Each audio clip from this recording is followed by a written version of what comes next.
এই যে ভাগ্নে 100 টাকা। এখন কি বাসায় যাইতে পারবো? জি বাসায় যাইতে পারবো। আসসালামু আলাইকুম রহমতুল্লাহ। দেখ, আমি বাচ্চাটা অনেকক্ষণ হলো ফলো করতেছি, রাস্তা দিয়ে চাল টাকা পয়সা উঠে দিছে। তো আমি ভাগ্নেটারে ডাক দিলাম, ভাগনা তুমি এইদিকে আসো।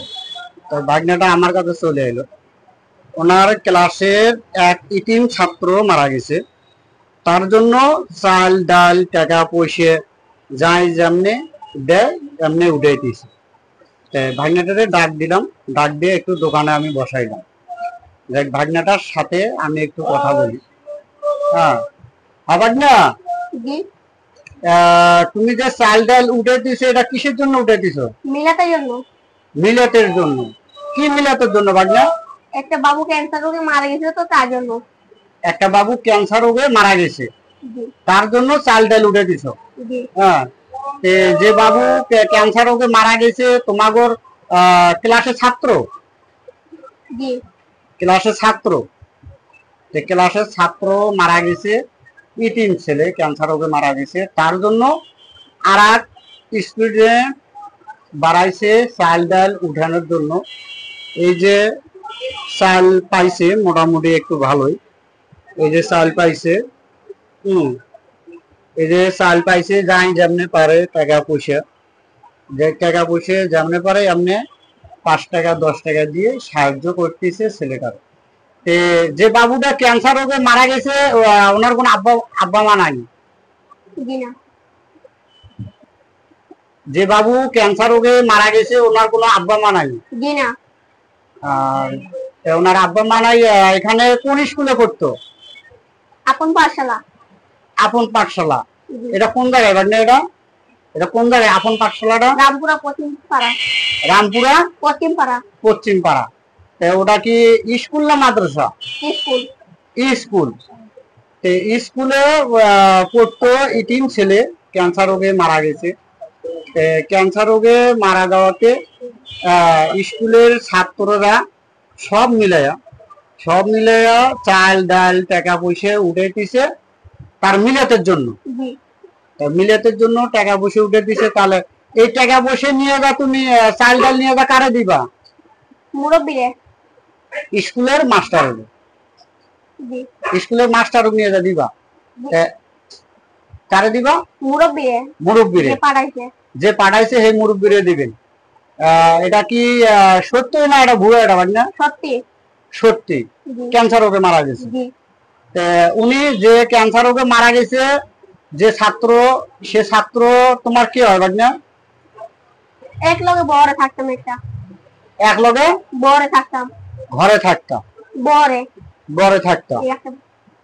এক লগে থাকতো, মেসে থাকতো। তা মহব্বত জিনিসটা হলো বড় জিনিস। এক ছাত্র ক্যান্সার রোগে মারা গেছে, তার মিলাতের জন্য চাল ডাল টাকা পয়সা উঠাইতে রাস্তায় নামছে। তাই যাক, ভাগ্নের একটু অসহায়। আপনারা এই ঠিকানায় পাইলে যাই যেমনে পারেন হেল্প করেন। এটা ঠিকানাটা কোন জায়গায়? রামপুরা পশ্চিম পাড়া। রামপুরা পশ্চিম পাড়া। রামপুরা পশ্চিম পাড়া। স্কুলের নাম কি ওটা ভাগ্না? স্কুলটার নাম কি? আপন পাঠশালা। আপন পাঠশালা। রামপুরা পশ্চিম পাড়া আপন পাঠশালায়। ভাই, আপনি যে যেখান থেকে ভিডিওটা দেখতেছেন, আপনারা যদি হেল্প করতে চান, সহযোগিতা করতে চান, তাহলে রামপুরা পশ্চিম পাড়া আপন পাঠশালায় এখানে যোগাযোগ করলে বিস্তারিত আপনারা সবাই জানতে পারবেন। এই যে ভাগ্নে 100 টাকা। এখন কি বাসায় যাইতে পারবো? বাসায় যাইতে পারবো? বাড়াইছো কোন সময় ভাগ্না? সকাল 8টা বাজে। সকাল 8টা বাজে। মিলেট কবে ভাগ্না? মিলেট কবে? পরশুদিন। মানে আজকে হলো সোমবার, মঙ্গলবার, বুধবারের দিন। বুধবারের দিন হলো 15, 16, 17 তারিখ। 17 তারিখে মিলাত আছে। 17 তারিখে মিলাদ আপনারা যে যেখান থেকে ভিডিওটা দেখতেছেন, যদি আপনারা হেল্প করার ইচ্ছে থাকে তাহলে রামপুরা পশ্চিম পাড়া কি মাদ্রাসা, কি স্কুল না, আপন পাঠশালা। আপন পাঠশালা, রামপুরা পশ্চিম পাড়া আপন পাঠশালায় আপনারা যোগাযোগ করলে বিস্তারিত জানতে পারবেন। এই যে বাগনাটা, অসহায় বাগনা, চাল ডাল উঠানোর জন্য রাস্তায় নামছে। হ্যাঁ, এক স্কুল ছাত্র মারা গেছে ক্যান্সার রোগে, তাদের মিলাতের জন্য রাস্তায় নামছে সাহায্য চাওয়ার জন্য। দেখ, আপনারা সবাই দোয়া করবেন বাচ্চাটার জন্য, আল্লাহ যেন বেহেশত নসিব করে।